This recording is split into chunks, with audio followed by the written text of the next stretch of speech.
साथियों नमस्कार, मैं हूं आर्यन बोध और आप देख रहे हैं बिग इंडिया टीवी। दोस्तों आज का ये वीडियो बहुत ही ज़्यादा इम्पोर्टेंट होने वाला है आपके लिए।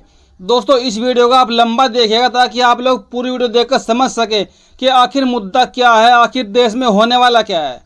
दोस्तों बहन कुमारी मायावती जी ने इंडिया वाले गठबंधन के फैसले का समर्थन कर दिया है। जी हाँ, ये बहुत बड़ी खबर आ रही है इंडिया वाले गठबंधन की तरफ से, जिसका समर्थन बहन जी ने पूरे देश में किया है। ये मैं बात आपको अभी बताऊंगा, पहले इससे पहले जान लेते हैं दोस्तों। जहां पर देश के अंदर बीजेपी यानी कि एनडीए की सरकार चल रही है और उसी एनडीए ने इस बार फिर देश में 38 दलों को जोड़ा है। उनके पास दोस्तों देश में सिर्फ 2 मुद्दे हैं चुनाव लड़ने के 2024 में, बाकी उनके पास कोई और मुद्दा नहीं है। 2 मुद्दे कौन कौन से हैं? एक तो बीजेपी वाले 1 जनवरी 2024 को जो राम मंदिर अयोध्या में बीजेपी बना रही है, उस राम मंदिर के गेट को खोलने का प्रोग्राम करेगी बीजेपी और उस प्रोग्राम में पूरे देश में जोर शोर से उसके प्रचार में पैसा खर्च किया जाएगा। यानी कि देश की जनता का पैसा है, उसको उसके प्रचार में लगाया जाएगा और पूरे देश से सुर्खियां बटोरी जाएंगी कि हमने राम मंदिर बना के इसको खड़ा कर दिया, तैयार कर दिया है और आज इसका गेट भी खुल गया कि आप लोग आइए, दर्शन कीजिए और चढ़ावा चढ़ाइए, जो कि वहाँ के पंडितों के पास चला जाएगा। यह मुद्दा बीजेपी के पास है आज की डेट में।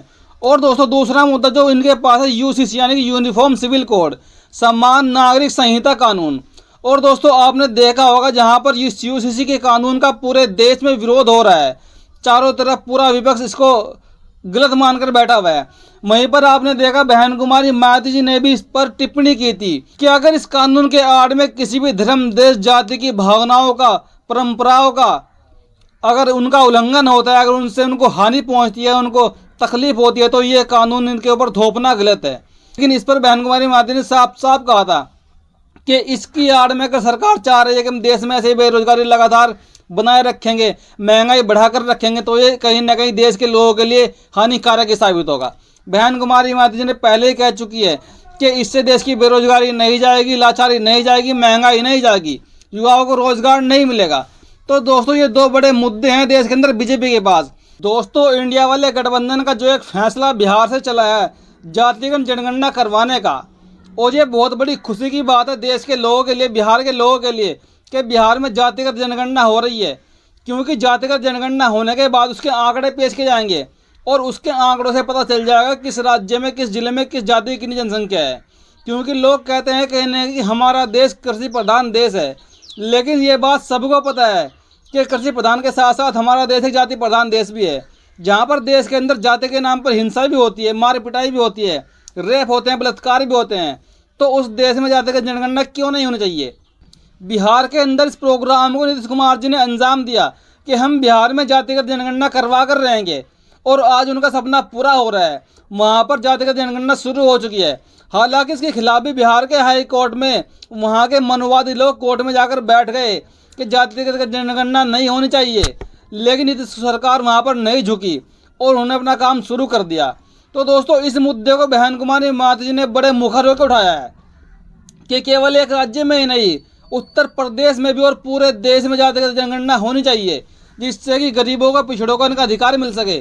दोस्तों एक बात मैं आपको बता दूं, एक मंडल कमीशन की रिपोर्ट आई थी कांग्रेस की सरकार में और वो मंडल कमीशन की रिपोर्ट पूरी तरह लागू नहीं हो पाई है। उस मंडल कमीशन की रिपोर्ट में कहा गया था कि देश में पिछड़े समाज की जनसंख्या लगभग 52% है, तो इनको पूरे देश में 52% रिजर्वेशन दिया जाना चाहिए। लेकिन उस रिपोर्ट के आधार पर उसका जो विरोध किया पूरे देश में, देश के सवर्ण लोगों ने पूरे देश में विरोध किया उस समय कि रिपोर्ट लागू नहीं होनी चाहिए। फिर उसके बेस पर ओबीसी समाज को मात्र 27% आरक्षण मिला, यानी कि जिनकी संख्या 52% है देश में, उनको सिर्फ आधा ही उनका हिस्सा मिल पाया है।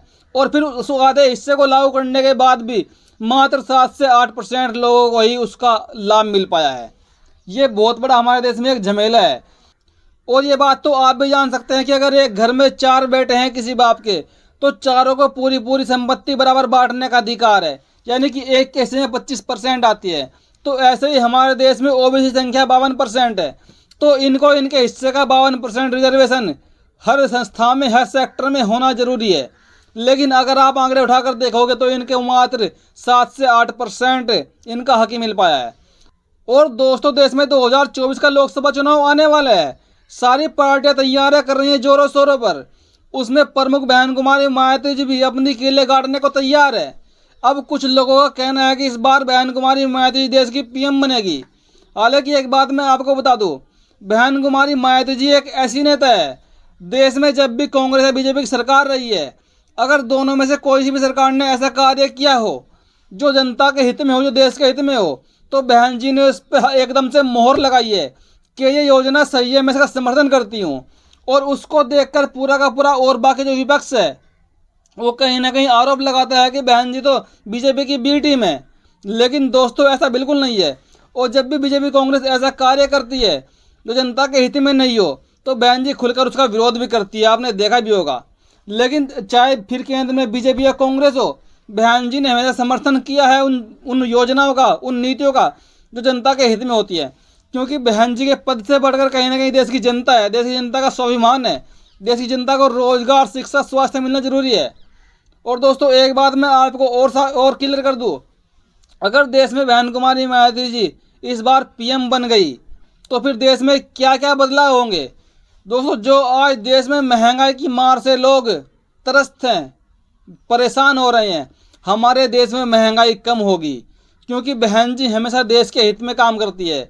दोस्तों हमारे देश में जो बेरोजगार युवा आजकल मजदूरी करने को परेशान है, मजदूरी करने में भी श्रम करते हैं, बहन जी उनके लिए रोजगार लेकर आएगी। और दोस्तों हमारे देश में जो आज डॉक्टरी व्यवस्था यानी कि स्वास्थ्य का जो इतना बुरा हाल हो चुका है, आप किसी भी सरकारी अस्पताल में चले जाओ, वहाँ पर डॉक्टर प्रेजेंट नहीं होते हैं, दवाइयाँ पूरी नहीं मिलती है। तो हमारे देश में बहन जी के आने के बाद देश के सभी सरकारी अस्पतालों का हाल सुधर जाएगा। और जो प्राइवेट अस्पताल मनमानी फीस लोगों से वसूल रहे हैं, मनमाने रेट वसूल रहे हैं, उन पर लगाम लग जाएगी। और दोस्तों हमारे देश में जो अत्याचार, जुर्म शोषितों, वंचितों, पिछड़ों पर हो रहा है, वो उन पर अत्याचार होना बंद हो जाएगा। और जब हमारे देश में मंडल की कमीशन की रिपोर्ट पड़ी हुई है ओबीसी के हक के लिए, वो मंडल कमीशन की रिपोर्ट पूरी तरह लागू हो जाएगी, तो देश में सबको सबका अधिकार मिलेगा और सब सुख शांति से जिएंगे, देश में भाईचारा बढ़ेगा। ये बदलाव देश में बहुत ज़्यादा जरूरी कर देगी बहन कुमारी मायावती जी अगर एक बार वो पीएम बन गई। और दोस्तों आपने देखा होगा अब कुछ दल ऐसे हैं जो और गठबंधनों का साथ छोड़ छोड़कर बहन जी के पाले में आ रहे हैं, वो बिना शर्ती समर्थन किए जा रहे हैं बहन जी को, क्योंकि बहन जी की नीतियाँ ऐसी है जो देश के हित में काम करती है, पब्लिक के हित में काम करती है। अभी आपने देखा जो एक महान दल है केशव देव मौर्य जी उसके अध्यक्ष हैं, उन्होंने खुला ऐलान कर दिया कि हम बिना शर्त बसपा को समर्थन करेंगे। हालांकि चुनाव में भी 8-10 महीने बाकी है दोस्तों, 8-10 महीने बहुत समय होता है, कोई दल कहीं भी जा सकता है। लेकिन केशव देव मौर्य के दल, महान दल ने बहन जी को खुला समर्थन देने का ऐलान कर दिया है। और ऐसे ही हरियाणा से, पंजाब से शिरोमणि अकाली दल, उन्होंने बहन जी के लिए पूरा समर्थन उनकी तरफ से तैयार है बहन जी को देने के लिए। यानी कि कुछ दल ऐसे हैं जो बहन जी के साथ तीसरे मोर्चे में शामिल हो सकते हैं। देश में तीसरे मोर्चे की शुरुआत भी कहीं ना कहीं नींव रखी जा रही है, क्योंकि लोग लगातार डिमांड कर रहे हैं। ये बात मैं नहीं कह रहा हूँ, ये लोगों की डिमांड है। जैसे कि एनडीए ने 38 दलों को मिलाकर देश में राज कर लिया 10 साल, और कांग्रेस ने भी अपने दलों को साथ लगाकर कई सालों तक देश पर राज करती रही।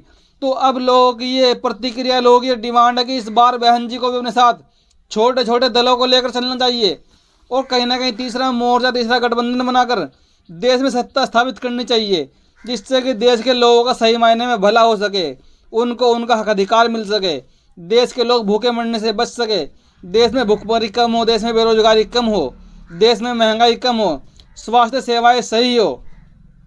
और दोस्तों आपने देखा होगा बीजेपी लगातार विपक्ष के नेताओं को करप्शन के लिए नोटिस भेज रही है कि आप लोगों ने भ्रष्टाचार किया है, घोटाले किए हैं, तो आप लोगों को जेल जाना ही होगा। आपने देखा बीजेपी सरकार ने राहुल गांधी को कैसे कोर्ट में घसीटा, 3-4 महीने खराब कर दिए, उनकी सांसदी चली गई। हालांकि सुप्रीम कोर्ट से राहुल गांधी को बड़ी राहत मिली है, उनको वहां से बरी कर दिया गया है। और बीजेपी ने अरविंद केजरीवाल को भी कैसे लपेटे में लेके रखा हुआ है।